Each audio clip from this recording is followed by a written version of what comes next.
In the ancient lands of the Dagara people in Burkina Faso, it is believed that every person is born with a predetermined amount of time. Their life force measured not in heartbeats or breaths, but in the sacred currency of years allotted by the ancestors. But when 18-year-old Awa's father remarried a mysterious woman named Safiatou, something unthinkable happened.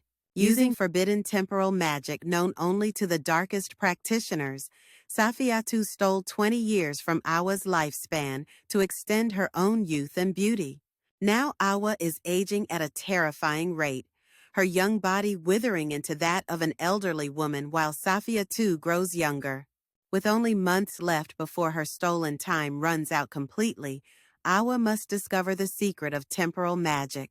The morning sun cast long shadows across the compound in Gawa, the ancient town that served as the spiritual heart of Dagara territory. But for 18-year-old Awa, the dawn brought no comfort, only another reminder that time was slipping away at an unnatural pace. She stood before the cracked mirror in her small hut, studying a face that should have belonged to someone decades older. Deep lines had appeared around her eyes seemingly overnight. Her once smooth skin now bore the texture of worn leather. Most disturbing of all were her hands, gnarled and spotted with age marks that spoke of decades she had never lived. Awa! The sharp voice of her stepmother cut through the morning air like a blade. Stop admiring yourself and come help prepare breakfast. Awa turned away from the mirror with movements that had grown stiff and painful over the past weeks. As she made her way to the cooking area, she couldn't help but notice how effortlessly Safiatou moved around the compound. The woman who had married her father just 8 months ago looked more like Awa's younger sister than her stepmother. You look tired, child, Safiatou said with false concern as Awa approached. Perhaps you should rest more. At your age. The cruel irony wasn't lost on Awa. In traditional Dagara understanding, she should have been at the peak of youth and vitality. I'm fine, Safiatou, Awa replied, though even speaking required more effort than it should, just tired from another restless night. Perhaps you should visit the healer.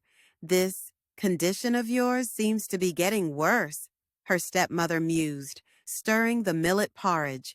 Condition. As if rapid aging was something that simply happened to young women without cause or explanation. The tests showed nothing unusual, Awa said carefully, watching Safiatou's face for any reaction. According to modern medicine, I'm perfectly healthy. The old ways and the new ways don't always agree, Safiatou replied smoothly. Perhaps this is simply your destiny, written in the stars. There was something in her stepmother's tone that made Awa's suspicions flare. Over the past months, she had begun to notice things about Safiatou. The woman claimed to have lived through droughts and upheavals that would make her much older than she appeared. She knew traditional songs and stories that were typically passed down through generations of elderly women. Most suspicious of all, she seemed to possess unusual knowledge of temporal concepts that went beyond normal Dagara spiritual beliefs. Safiatou, Awa said slowly, when you were my age, did you ever worry about time? About whether you would have enough years? Her stepmother's hand paused almost imperceptibly in its stirring motion. What a strange question. Why would a young woman worry about such things? Because some of us can feel time differently, Awa replied, watching carefully. Some of us can sense when something is wrong with the natural flow. This time, Safiatou's smile faltered for just a moment before returning to its usual serene expression. But Awa had seen what she needed. The conversation was interrupted by Dakuyo, returning from morning prayers at the family shrine. At 53, he remained strong and vital. Good morning, daughters, he said, though his eyes lingered on Awa's aged appearance with barely concealed distress. How are you feeling today, Awa? The same, Papa, she replied, forcing a smile to ease his concerns. I've been thinking, he said carefully. Perhaps we should consult the earth priests about your situation. if this is truly spiritual. Safiatou's reaction was swift and subtle, a slight tightening around her eyes that suggested the proposal made her uncomfortable. Husband, surely we don't need to involve the earth priests in what might simply be a medical condition, she said quickly. I think consulting the earth priests is a good idea, Papa, Awa said, watching Safiatou's face carefully for any sign of fear. The word choice was deliberate. In Dagara cosmology, acceleration had specific meanings related to temporal magic and life force manipulation. That evening, Ganjua came to dinner, ostensibly to catch up with her great niece, but actually to observe Safiatou for signs of temporal manipulation.